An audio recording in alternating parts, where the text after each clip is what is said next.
Sabi ko sa ating mga magigiting na sundalo, gumanti sa China kung kinakailangan. Dapat na tayong pumalag at gamitin ang ating pwersa para matigil na itong mga pambubuli. Huwag tayong matakot sa kanila. Marami ang sumusuporta sa ating bansa. Ipinarinig ni Department of Information and Communications Technology o DICT Undersecretary for Cybersecurity Jeffrey Ian D. sa media kanina ang kumalat na audio na katunog ng boses ni Pangulong Ferdinand Marcos Jr. Maririnig dito na ipinag-utos ng Pangulo na gumanti partikular ang militar laban sa China pagdating sa issue ng West Philippine Sea. Kung pakikinggan, aakalain mo na talagang si PBBM ang nagsasalita sa recording. Ngunit binigyang diin at nilinaw ng DICT na peke at artificial intelligence o AI generated ang boses ng Pangulo. It is fake. It is not the President's voice. Kinumpirma rin ng Presidential Communications Office o PCO na peke ito.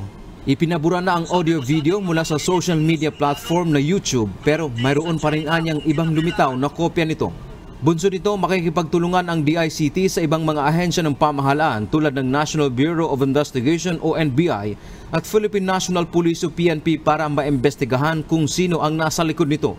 Sakaling matunto nila ang mga gumawa at nagpakalat nito, posibleng kasuhan ng paglabag sa cybercrime law.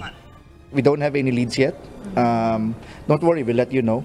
I think it would be more appropriate for us to forward this to the National Bureau of Investigation and the Cybercrime Investigation Coordinating Center.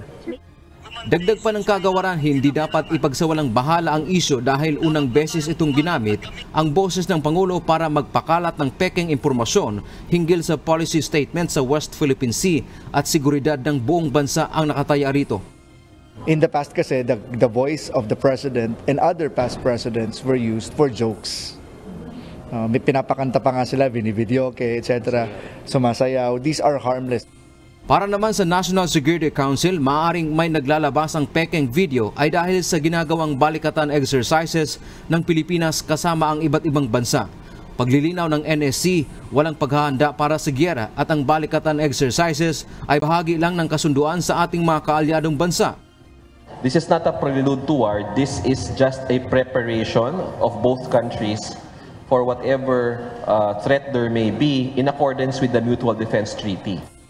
Panawagan ng mga otoridad sa publiko na huwag basta-bastang maniniwala sa mga kumakalat na video online, lalo na kung boses lang naman. Huwag na ring ipakalat ang video dahil pagmumulan lang ito ng maling impormasyon at kalituhan sa publiko. Dante Amento, UNTV, News and Rescue. Diyos ang aming sandigan, serbisyo publiko ang aming pinakahalagahan.